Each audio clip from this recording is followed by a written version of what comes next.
Hello sir, good morning. Nandito po ako ngayon sa roadside cottage. Bali ito po yung sliding window na nakabit nila.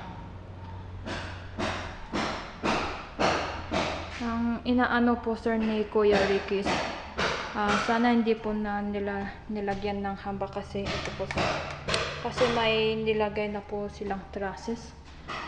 Itong bakal na ito sir.